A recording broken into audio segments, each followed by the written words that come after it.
le goût de la poussière entre mes dents, le souffle des pales de l'hélicoptère dans mes oreilles, la main d'un petit garçon dans la mienne alors que nous traversions la ruelle en direction du convoi blindé. Puis, le téléphone satellite a vibré contre mon gilet tactique en Kevlar comme un oiseau pris au piège.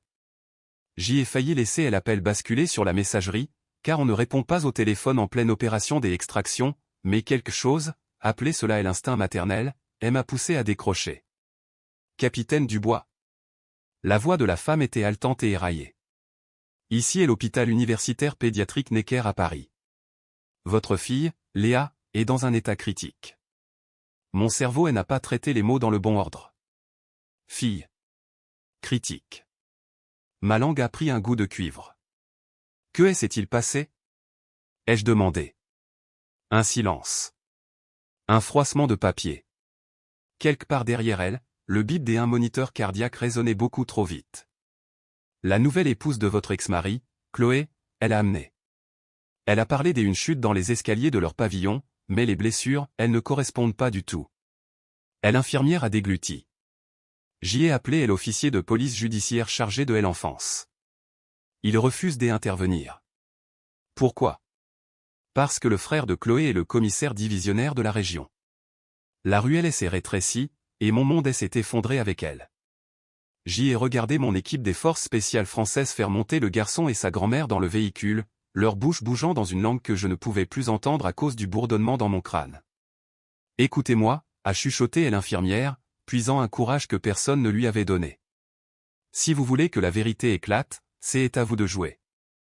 À l'espace d'un instant, la zone de guerre autour de moi au levant m'a semblé plus silencieuse que cette ligne téléphonique. J'y ai répondu, préparez son dossier. Ne la laissez pas sortir. Documentez tout. Prenez des photos. Gardez une traçabilité stricte sous-scellée sur chaque vêtement. Je suis à des milliers de kilomètres, mais j'y arrive. Madame?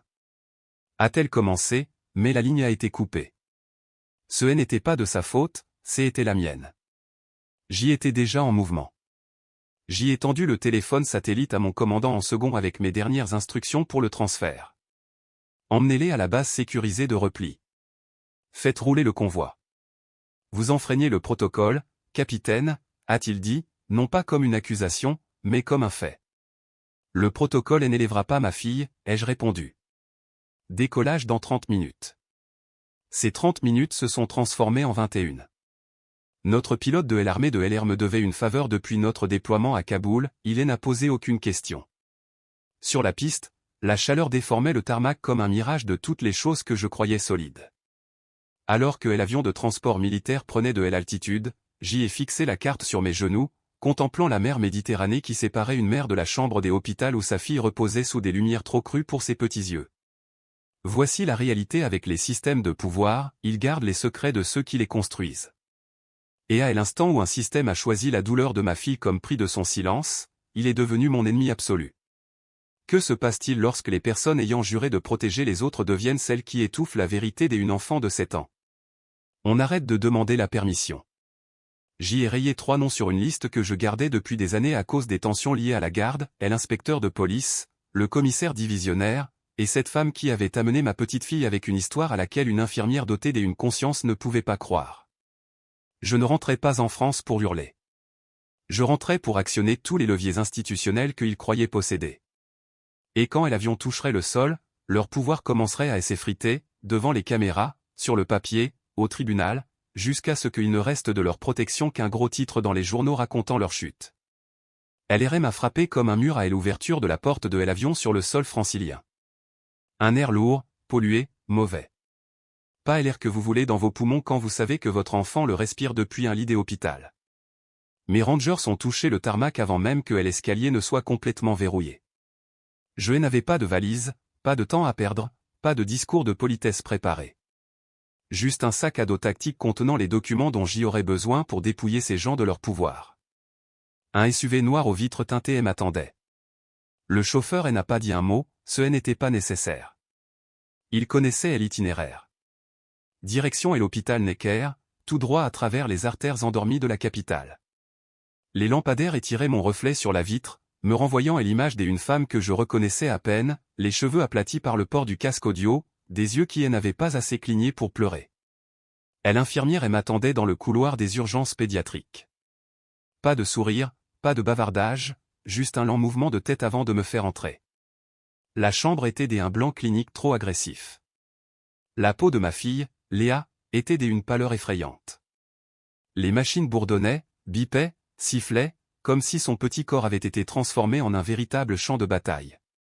Elle est stable pour l'instant, a chuchoté l'infirmière. Mais vous devez voir ça. Elle a doucement repoussé la couverture. Mon soufflet s'est bloqué. De sombres ecchymoses que l'on n'attrape pas en tombant dans des escaliers. De minuscules marques de doigts sur ses poignets. Trop petites pour être les miennes. Trop cruelles pour appartenir à quelqu'un qui aurait dû l'aimer. J'y ai caressé ses cheveux avec une douceur infinie. Qui t'a fait ça, mon bébé? Ses paupières ont papillonné, mais elle ne s'est pas réveillée. L'infirmière a fait glisser un sac de preuves scellé sur la petite table. À l'intérieur, les vêtements avec lesquels elle était arrivée, encore humides à des endroits auxquels je refusais de penser. J'y ai tout documenté. Photos, horodatage, a précisé l'infirmière. J'y ai aussi enregistré mon appel avec l'officier de police. Vous l'avez enregistré? Ai-je demandé, la voix plus tranchante que je ne le voulais. Elle a hoché la tête. Quand il m'a dit de laisser tomber, j'y ai su que vous auriez besoin d'une preuve. C'est à ce moment-là que la porte s'est ouverte sans qu'on frappe. Elle est entrée avec l'assurance de quelqu'un qui se croit chez elle. Chloé, la femme que mon ex-mari, Marc, avait épousée alors que j'y apprenais encore à respirer après la signature des papiers du divorce. Son parfum onéreux a envahi la pièce en premier, puis sa voix, du sirop masquant du poison. Tu es là, a-t-elle dit avec un demi-sourire narquois. Nous devrions discuter avant que tu ne fasses quoi que ce soit de stupide. Je me suis levé lentement, chaque centimètre de mon corps passant de l'état de mère à celui d'une menace qu'elle ne voulait surtout pas affronter. Non, ai-je répondu en m'avançant vers elle. Nous discuterons après que j'y aurai passé 3 appels. Le premier à un ténor du barreau, le deuxième à un journaliste des investigations, et le troisième. J'y ai jeté un regard vers l'infirmière qui a fait un imperceptible signe de tête à quelqu'un qui est hiérarchiquement bien au-dessus de ton frère. Son sourire a vacillé. Tu ne sais pas dans quoi tu t'embarques. J'y ai regardé ma fille. Et toi, tu n'as aucune idée de ce que je m'apprête à terminer. Lorsqu'elle a quitté la chambre, son parfum avait déjà été effacé par l'odeur de l'antiseptique et de ma rage sourde. L'infirmière m'a tendu un bout de papier. 3 numéros, 3 noms. Des alliés, a-t-elle dit. Vous en aurez besoin. Le premier numéro appartenait à un magistrat du parquet dont la voix pouvait avancer des dates des audiences sans l'approbation de quiconque. Le deuxième était celui d'un journaliste de la presse indépendante qui avait bâti sa carrière en faisant tomber le genre des individus qui se croyaient intouchables. Le troisième était le genre de numéro qu'on n'enregistre jamais dans les contacts de son téléphone. On le garde sur papier parce que certains noms ne peuvent être liés à vous que lorsqu'il est trop tard pour que quiconque puisse arrêter la tempête qui approche. Je suis sorti dans le couloir et j'y ai d'abord appelé le journaliste. Qui la protège? Ai-je demandé déamblé. Un silence à l'autre bout du fil, puis une lente expiration. J'y attendais que quelqu'un de l'intérieur de la famille se mette à parler, a-t-il dit. Ils ont gardé les mains propres pendant une décennie, mais j'y ai des dossiers, des rapports de police classés sans suite, des registres des hôpitaux. Vous êtes la pièce manquante du puzzle. Nous avons convenu de nous retrouver avant l'aube. Quand je suis retourné dans la chambre de ma fille, elle dormait toujours, mais sa main avait bougé juste assez pour que je puisse lire son petit bracelet des hôpitaux, son prénom, Léa, sa date de naissance, et le mot victime inscrit au marqueur. C'était insupportable de voir ça là. Elle n'était pas une victime. Plus maintenant. J'y ai quitté l'hôpital peu avant 4 heures du matin. La ville dormait encore, mais pas moi. Mon taxi m'a déposé à l'entrée latérale d'un parking souterrain. Pas de caméra, pas de gardien, juste une silhouette familière adossée à une voiture. Mon ancien beau-père, le père de Marc. Il portait toujours son uniforme de général de la gendarmerie, ses médailles accrochant la faible lumière, son visage illisible. J'y ai été mis au courant, a-t-il dit simplement. Et je ne suis pas là pour te calmer. Je suis là pour m'assurer que tu ne rates pas ta cible. Nous nous sommes assis dans sa voiture. Il m'a tendu une chemise cartonnée, fine mais lourde du poids de la vérité. À l'intérieur, il y avait des photos, des déclarations sous serment, et quelque chose à laquelle je ne m'attendais pas, une attestation signée par l'un des propres officiers du commissaire divisionnaire. Pourquoi prendrait-il un tel risque? Ai-je demandé. Parce que, a répondu mon beau-père en démarrant le moteur, même les murs les plus sales ont des fissures, et toi, tu as un marteau entre les mains. Nous avons roulé en silence, les rues défilant à toute allure. Nous n'allions pas chez moi. Nous n'allions pas au commissariat de quartier. Nous allions directement au seul endroit que le frère de Chloé ne pouvait pas contrôler, les locaux de l'Inspection générale de la police nationale, l'IGPN, rattachés au palais de justice. Au lever du soleil, ils auraient un dossier si épais que la seule façon de le fermer serait de passer devant une cour criminelle. Le hall des accueils du bâtiment officiel était vide, à l'exception d'un agent de sécurité qui nous a regardés comme si nous apportions une tempête de l'extérieur. Le badge de mon beau-père et ses galons de général nous ont fait passer sans qu'une seule question ne soit posée. Au 12e étage, une femme en tailleur sombre nous attendait déjà. Elle n'a pas donné son nom, faisant juste un petit signe de tête vers une salle de réunion. À l'intérieur, les murs étaient tapissés des armoires fortes verrouillées. Elle a posé un dictaphone noir sur la table et a appuyé sur le bouton des enregistrements. Commencez depuis le début, a-t-elle ordonné. Je leur ai tout raconté. Elle appel téléphonique au levant, l'état de ma fille à l'hôpital, l'inspecteur qui ne s'est jamais déplacé, les avertissements chuchotés concernant le commissaire divisionnaire. Chaque mot prononcé me donnait l'impression de m'arracher la peau. Mais je ne me suis pas arrêté. Quand j'y ai eu terminé, la femme en tailleur a fouillé dans son propre dossier et a fait glisser une photo sur la table. C'était une photo de ma fille, prise des mois auparavant, assise sur un banc de cours de récréation. Elle horodatage et m'indiquait exactement quand. J'y étais en mission à l'étranger. Elle aurait dû être en classe à l'école primaire. Elle était surveillée, a dit la femme doucement. Cette affaire est bien plus vaste que vous ne l'imaginez. Nous montons un dossier depuis des années, mais votre témoignage met un nom précis sur ce qu'ils ont fait. Il relie la famille du commissaire à de multiples affaires que nous ne pouvions pas ouvrir sans un témoin direct. Je me suis adossé à ma chaise, l'air de la pièce soudain chargé d'un mélange de soulagement et de fureur. Et maintenant, que se passe-t-il? Maintenant, a-t-elle répondu, nous agissons vite, avant qu'il ne sache que vous avez parlé. Au moment où j'y ai quitté le bâtiment, 3 équipes des interventions différentes avaient été assignées. Des agents de l'IGPN, des enquêteurs financiers, et une unité de surveillance civile, tous convergeant vers une seule et même cible. Mon beau-père a marché à mes côtés jusqu'à la voiture. Il n'a pas parlé avant que nous soyons dans la rue. Ils vont paniquer, a-t-il affirmé. Et quand ils vont paniquer, ils feront des erreurs. C'est à ce moment-là qu'on frappe. Comme prévu, la première faille est apparue moins d'1 heure plus tard. Mon téléphone a vibré. Un message d'un numéro inconnu. Juste 2 mots, appelle-moi. Je l'ai ignoré. Quelques minutes plus tard, un autre SMS est arrivé. Cette fois, c'était de Marc, mon ex-mari. Elle est partie. Elle a fait ses valises et a disparu. J'y ai fixé l'écran, sachant exactement où Chloé s'était enfuie. Sa famille croyait pouvoir faire corps, la cacher dans un de leurs chalets, la protéger de ce qui arrivait. Mais ils avaient oublié un détail fondamental, on ne peut pas se cacher d'une vérité qui est déjà en marche. Et au coucher du soleil, la première vague des arrestations allait le prouver. Au crépuscule, les rues bourgeoises bordant la villa du commissaire divisionnaire semblaient trompeusement calmes.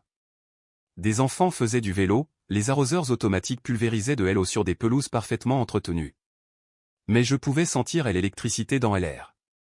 Depuis le siège passager du véhicule de mon beau-père, j'y ai observé 2 berlines banalisées remonter la rue. Ils se sont garés sans ménagement, les portières s'ouvrant à la volée pour laisser sortir des policiers des polices en civil. Pas de sirène, pas de cris, juste des mouvements silencieux et délibérés.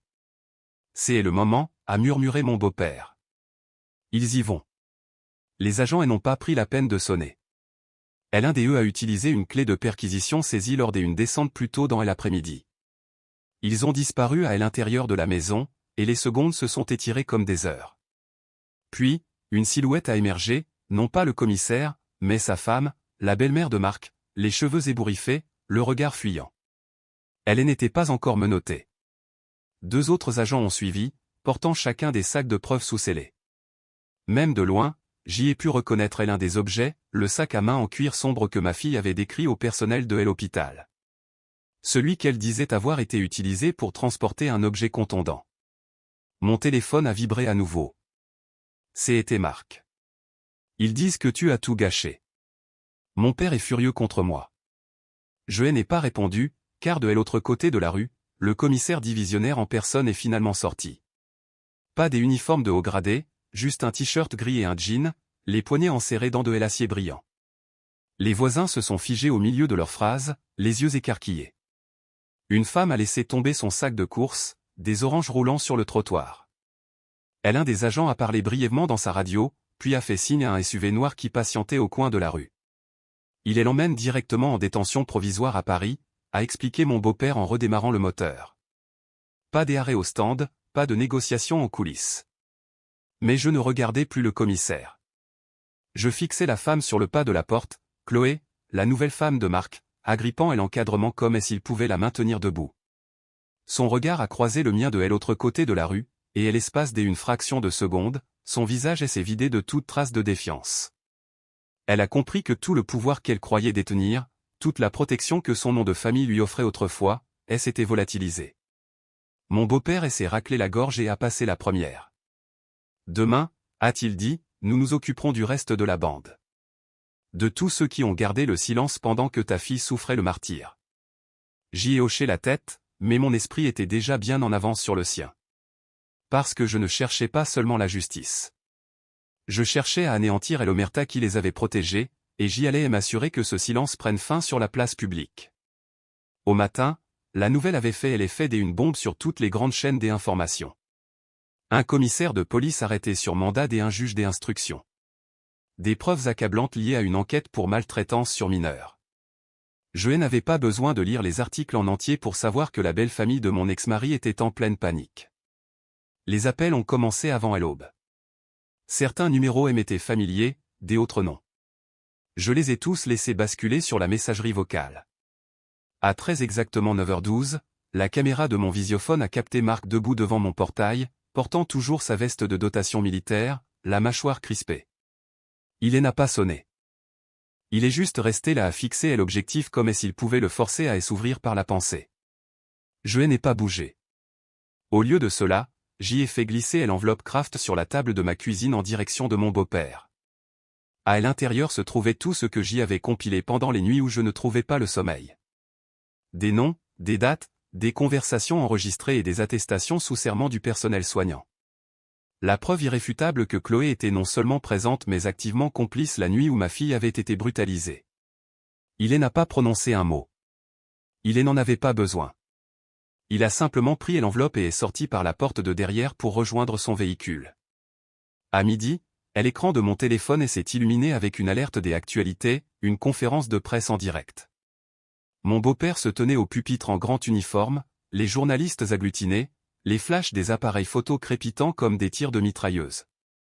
Cette enquête ne s'arrêtera pas à une seule arrestation, a-t-il déclaré, la voix grave, détachant chaque syllabe. Aucun titre, aucun insigne, aucun lien familial ne protégera ceux qui font du mal aux enfants, ni ceux qui couvrent de tels actes. La caméra a fait un panoramique, captant Marc à la lisière de la foule, le visage livide, les lèvres pincées en une ligne fine. Pour la première fois de sa vie, j'y ai lu l'incertitude dans ses yeux. La section des commentaires sur le direct explosait en temps réel. Enfin quelqu'un qui agit. Il était temps que le silence soit brisé. Qui est la femme sur le pas de la porte? Il ne le savait pas encore. Cette partie-là, est l'humiliation publique, la destruction méthodique de la moindre once de leur contrôle, cela allait venir. Et quand ça arriverait, ce ne serait pas juste un gros titre. Ce serait le moment où toute la ville réaliserait que leur petit cercle intouchable venait d'être complètement anéanti. Les 48 heures suivantes n'ont été qu'un tourbillon des assignations à comparaître, des interrogatoires et de ce genre de silence qui ne précède que les tempêtes.